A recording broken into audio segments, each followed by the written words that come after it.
وريك منين دخل للدار ديالو ما لقى حتى واحد في الدار، كيقلب في البيوت والو. ريك حس بلي العائله الصغيره ديالو ماتت، وفي ديك الوقت بدا كيبكي وكيضرب راسو باش الا كان هذا حلم يفيق منه. ريك خرج من الدار وما عرف لا فين يمشي لا شنو يدير، وفي نفس الوقت الجرح اللي عنده مازال كيضر. شويه كيجي عنده واحد الدري صغير وضربوا بالا على وجهه. من بعد جا الاب ديال الولد، منين شاف وجهه عرفوا بلي ماشي من الزومبي. دخلوا للدار حطوا فوق الناموسيه وعالجوا من الضربه اللي دار ليه الولد بكي. منين ريك ناض من البيت وجا عندهم الطبله ديال العشاء، سولوه شكون انت وشنو هي اخر حاجه عاقل عليها. عاود ليهم القصه وقال لهم بلي انا بوليسي وفي واحد الاشتباك تضربت بقرطاسه، وغير اليوم اللي فقت من الغيبوبه. في هذه اللحظه مورغان تصدم وقال لي بلي شحال من حاجه طرات في الوقت اللي كنتي فيه انت في غيبوبه. قال لي بلي جا واحد الفيروس في العالم خلى بزاف ديال الناس تجيهم السخانه وكيبقاو بها حتى كيموتوا، ومنين كيموتوا كيرجعوا للحياه ولكن بلا دماغ، الحاجه اللي كتخليهم يوليو زومبي.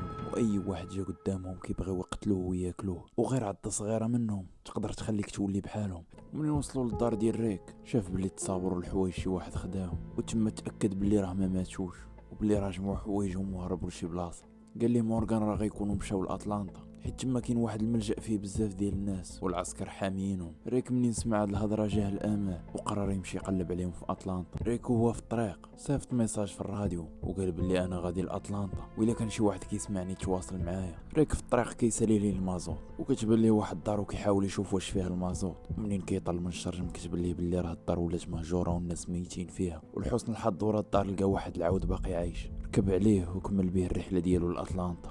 منين وصل المدينه شاف بلي حتى واحد ما باقي عايش، وبان ليه الطوموبيلات وكلشي مهجور، وبطبيعه الحال غير الزومبي اللي لقاهم في المدينه. بانت ليه واحد الهليكوبتر وبدا تابع طريقها باش يشوفوه من الفوق، ولكن في واحد الشارع لقى قدامه جيش ديال الزومبي. ريك تخلع وقلب الطريق، ولكن مع الاسف حتى الشارع اللي جا منه لقى فيه الزومبي. حاصروه كلهم لدرجه طاح من العود، والشكاره اللي فيها السلاح حتى هي طاحت منه، ما عندوش كيفاش يهزها. وبالزربه دخل تخبى تحت واحد الدبابه، والزومبي حتى هما تخشاو تحت الدبابه وكانوا غير وصلوا ليه.